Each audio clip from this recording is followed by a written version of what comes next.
Hi there, I'm Jen from Fabbulous Paper Emporium. I'm so excited to be here with you today to share this crisscross fun fold card. Today we'll be using paper from Photo Play's Monster Mash collection. Let me first give you a quick look at what our final project will look like. So here we go. We've got our card.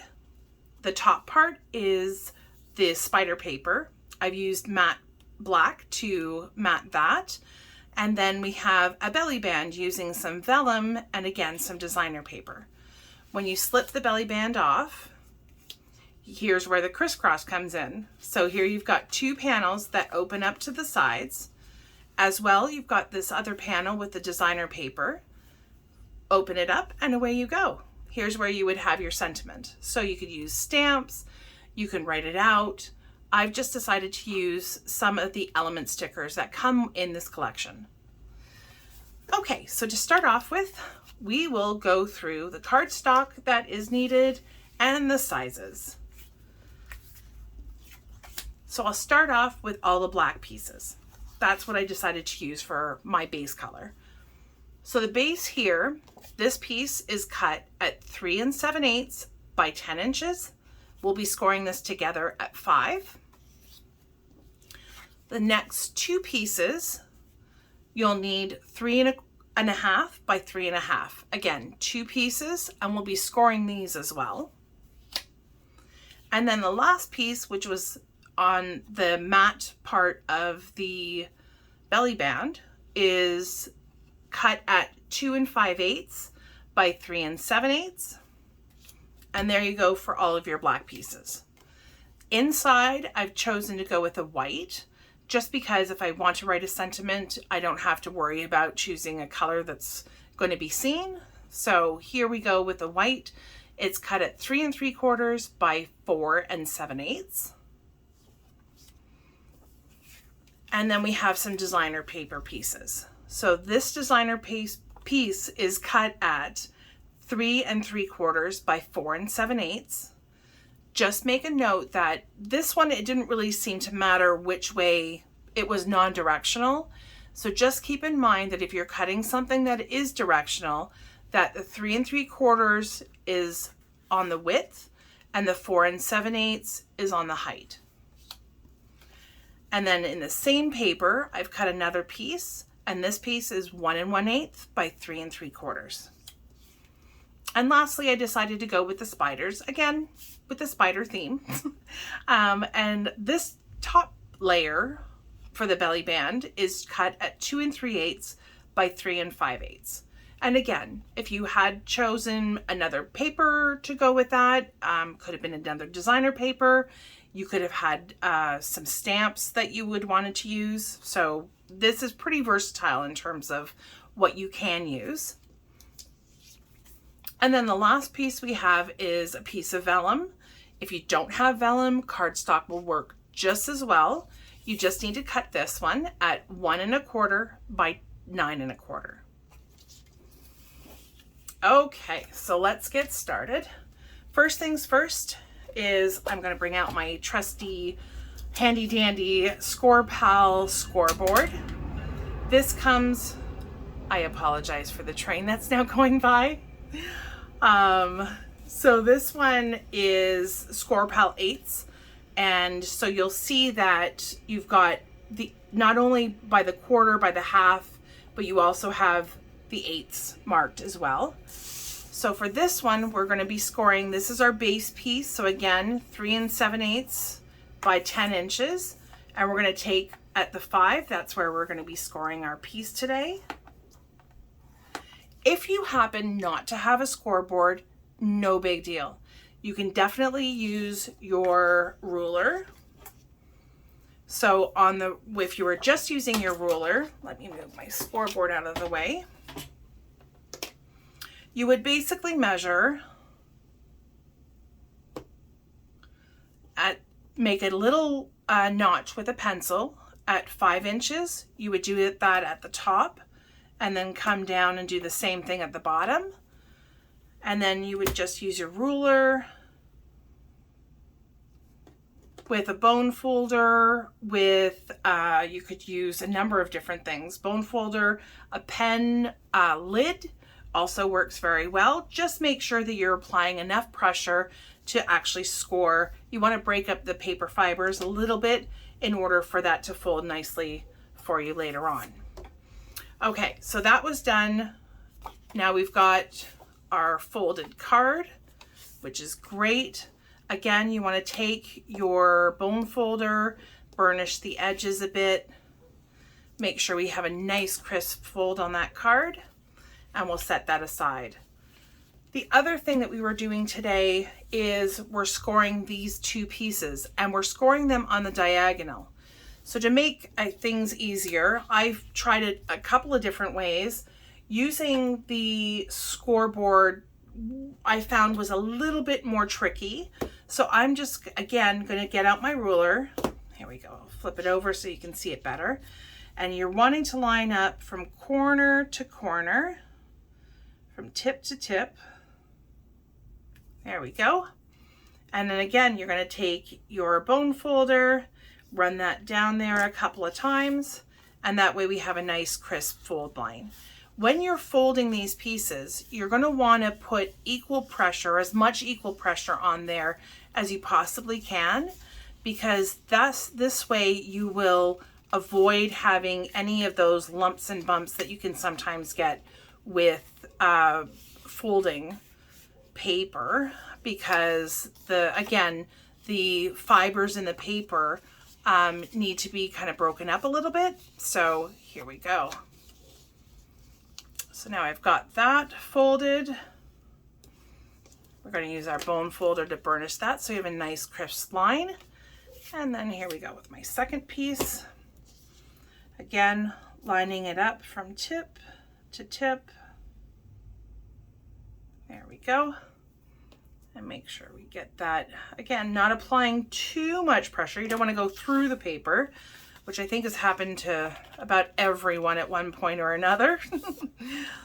And then we're going to fold that, burnish the edge, and there we go. We have our two pieces that are diagonally scored. Move that out of the way. Okay, so these two pieces are going to be adhered to each side, and this is going to create your crisscross when your card gets folded. So what we're going to do here is we're applying glue just to one side of your square that has been scored. So I'm going to get out my liquid glue, making sure that we get the corners, do a little bit of a zigzag in there. And so we're going to line this up. You want to get that fold right on the edge.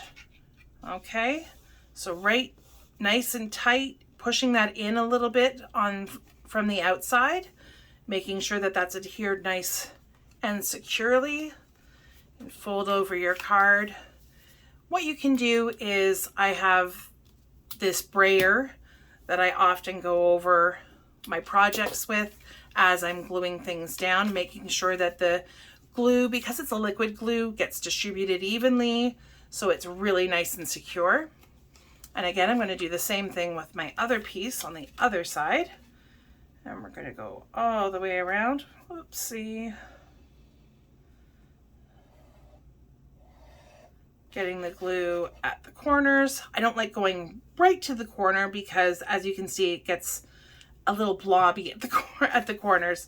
You don't want that seeping out too much, although it does dry clear, so it is not the end of the world if it does happen to seep out a little bit. So again, we're pushing that inwards, making sure it does fold over, and then we're going to flip our card over and go over it with a brayer. You can do this with your bone folder as well. Go over with that. I have another tool here where you go over, kind of spreads it out. You can use dough scrapers, I think, works well as well. So there we go. So now we've got our base done. So the next thing we're going to be doing today is now our designer paper. So this piece of designer paper is going on the front flap. So let's get that glued on there.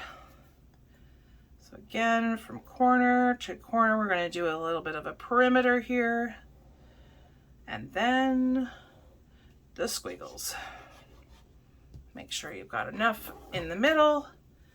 As you can see, the other side of this paper is pretty cute. It's got all kind of little monsters. It is a Halloween paper after all.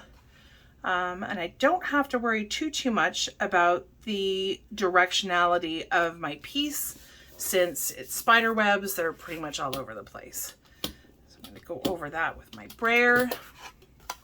And we are done with that. So this card really does assemble quite easily, quite quickly. I find personally that usually my biggest hurdle, I guess, is figuring out which paper I am going to be using. So unless you have a clear idea of, you know, who you're making this for, what they like, if they have any hobbies, then it makes it a little bit easier. But if it's just a card to make for just anybody, then, you know, it can be a little bit more challenging when you're trying to figure out which paper to use. So there we go.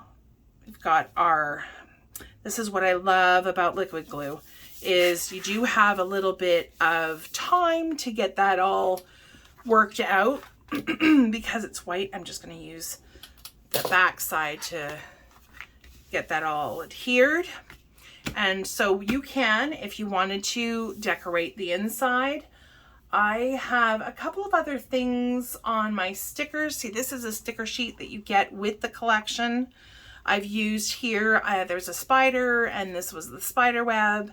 Comes with a few different sayings, little monsters, ghosts, that kind of thing. So I've used this for a few different cards, which I will also post a little bit later on.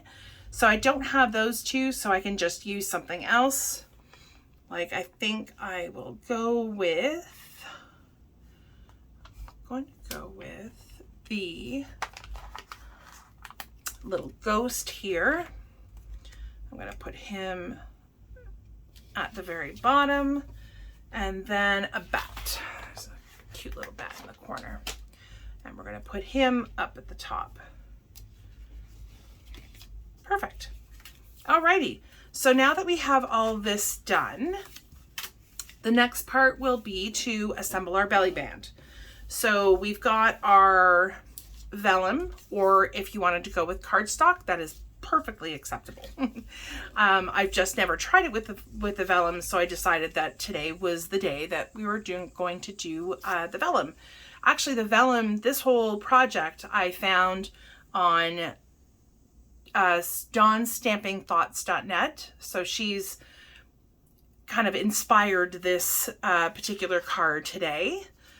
And when to do the belly band, so you want it snug. You don't need it tight. It is something that's going to be removable. So just make sure that you have it snugly around your card. And then we're going to put some liquid glue. You